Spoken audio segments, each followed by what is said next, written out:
সংখ্যার দিক দিয়ে বিশ্বের তৃতীয় বৃহত্তম মুসলিম জনসংখ্যার দেশ ভারত। ইন্দোনেশিয়া, পাকিস্তানের পর ভারতেই সবচেয়ে বেশি মুসলমানের বসবাস। দেশটির বিভিন্ন সরকারের আমলে মুসলিমরা নির্যাতনের শিকার হলেও বিগত বছরগুলোতে এই সংখ্যা মাত্রাতিরিক্ত হারে বেড়েছে। প্রধানমন্ত্রী নরেন্দ্র মোদীর কট্টর হিন্দুত্ববাদী মনোভাবের প্রভাব পড়ছে ভারতীয় মুসলিমদের উপর।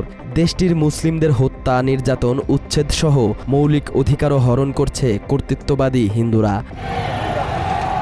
সাম্প্রতিক সময়ে সামাজিক যোগাযোগ মাধ্যমে কয়েকটি ঘটনা বেশ আলোচিত হয়েছে। হিজাব পরায় শিক্ষার্থীকে পরীক্ষা দিতে না দেয়া, মসজিদ ও মাদ্রাসা ভেঙে ফেলা এবং সবচেয়ে বেশি আলোচনার জন্ম দিয়েছে চলন্ত ট্রেনে মসজিদের ইমামকে মারধরের ঘটনা। এছাড়া ছেলের প্রেম করার অপরাধে রাজস্থানের এক মুসলিম পরিবারের সবাইকে পথে বসিয়েছে স্থানীয় হিন্দুরা।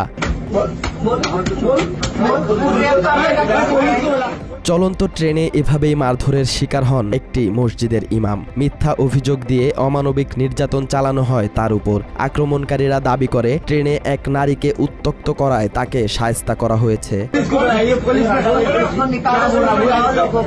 তবে স্থানীয় একটি গণমাধ্যমে ভুক্তভোগী ইমামের পরিবারের সদস্যরা জানিয়েছেন, চলন্ত ট্রেনে কুরআন পাঠ করায় তাকে মারধর করা হয়েছে। তারা আরও জানিয়েছেন, কুরআন পড়ার শব্দে পাশে থাকা কয়েকজন উত্তেজিত হয়ে যায় এবং মিথ্যা অভিযোগে তার উপর আক্রমণ চালানো হয়। এই ঘটনা ভারতের পশ্চিমবঙ্গের। চলন্ত ট্রেনে এক মুসলিম ব্যক্তিকে এলোপাতাড়ি চড় মারছেন মহিলা যাত্রী। পাশে থেকে তাকে সাহায্য করছেন ট্রেনে থাকা অন্য যাত্রীরা। ট্রেনে নারীদের ভিডিও করায় তাকে মারধর করা হয় বলে দাবি করেন ওই নারী। তবে মুসলিম মিরর নামে স্থানীয় একটি পত্রিকায় ভুক্তভোগী ব্যক্তি জানিয়েছেন, তার উপর মিথ্যা অভিযোগ এনে তাকে নির্যাতন করা হয়েছে। পরিস্থিতির কারণে নিজেকে নির্দোষ দাবি করারও সুযোগ পাননি তিনি। তার অভিযোগ, কিছু বুঝে ওঠার আগেই ওই নারী তাকে মারধর করতে থাকে। পরে ওই হিন্দু নারী তার ফোন কেড়ে নিয়ে ভেঙে ফেলে।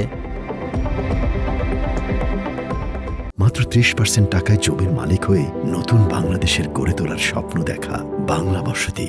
হিজাব পরার অপরাধে এই মুসলিম শিক্ষার্থীকে পরীক্ষা দিতে দেয়নি স্কুল কর্তৃপক্ষ। ভারতের উত্তরপ্রদেশের একটি স্কুলে এমন ঘটনা ঘটেছে। তার অভিযোগ, হিজাব পরে পরীক্ষা দিতে আসায় পরিদর্শক তাকে হল থেকে বের করে দেয়, যদিও সেই স্কুলের ড্রেস পরিধানের নিয়মকানুন মেনেই হিজাব পরে পরীক্ষা দিতে এসেছিল।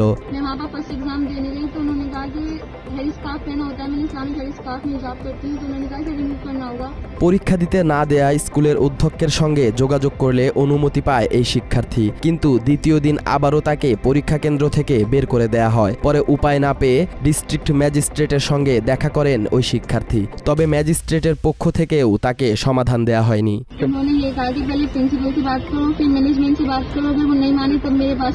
এদিকে কয়েকদিন আগে বিহারে এক মুসলিম ব্যবসায়ীর মাংস বিক্রির দোকান বন্ধ করে দেয় স্থানীয় হিন্দুরা। শিবরাত্রির দিন দোকানে মুরগির মাংস বিক্রি করায় জোরপূর্বক তার দোকান বন্ধ করে দেয় তারা। একই সঙ্গে তাদের কথা মতো না চললে বাজার থেকে উচ্ছেদের কথাও জানায় স্থানীয় হিন্দুরা।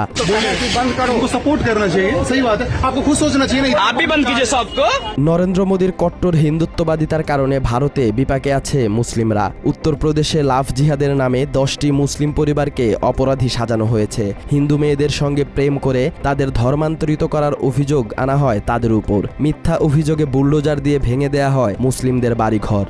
इसमें कोई मेरे बच्चे का कोई भी कसूर नहीं है। उसके ऊपर बेबुनियाद इल्जाम लगाया जा रहा है, जबकि ऐसा कुछ है नहीं। उस लड़के ने कभी उसको टच भी नहीं किया। তবে ভুক্তভোগী এসব মুসলিম পরিবার নিজেদের নির্দোষ দাবি করেছেন। তারা বলেন, মিথ্যা অভিযোগে তাদের ফাঁসানো হয়েছে। দিনে রাতে প্রায় সব সময় পুলিশ এসে তাদের হয়রানি করে বলেও জানান ভুক্তভোগী মুসলিম পরিবারগুলো। समझ में नहीं आ रहा, भगवान जाने ऐसी बात, मैं नहीं जानता हूँ। बस ये राजनीतिक वाले आ रहे हैं, वो कह रहे हैं कि ऐसा करो वैसा करो, कल रैली निकाली, তবে তাদের বিরুদ্ধে হিন্দু মেয়েদের ধর্মান্তরিত করার অভিযোগের কোনো ভিত্তি নেই বলে জানিয়েছেন স্থানীয় এক আইনজীবী। তিনি বলেন, তাদের বিরুদ্ধে এমন অভিযোগ উঠেছে, কিন্তু তারা অপরাধী কিনা আইনি প্রক্রিয়ার পরে তা বোঝা যাবে। এর আগে মিডিয়ায় তাদের অপরাধী বলায় ক্ষোভ প্রকাশ করেন এই আইনজীবী। जिसके साथ हुआ उनको एक प्रक्रिया है, भारत में एक संवैधानिक कानून है और एक न्यायिक प्रक्रिया है, उसके जो भी सजा दे कोर्ट या जो भी हो जाए, लेकिन मीडिया ट्रायल पे पहले आपने आरोप सिद्ध कर दिए। এদিকে উত্তরপ্রদেশে প্রশাসনের যোগসাজশে বুলডোজার দিয়ে একটি মসজিদ ও একটি মাদ্রাসা ভেঙে দেয়া হয়েছে। এছাড়া তেলেঙ্গানায় গেরুয়া রঙের পতাকা উড়িয়ে ধারালো অস্ত্র নিয়ে মসজিদের বাইরে মহড়া দিচ্ছে উগ্র হিন্দুরা।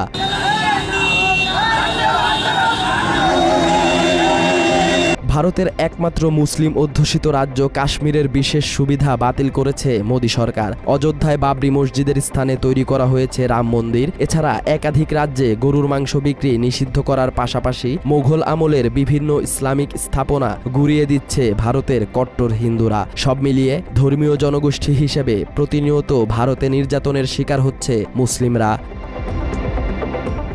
সালাউদ্দিন সাজু, বাংলা এডিশন।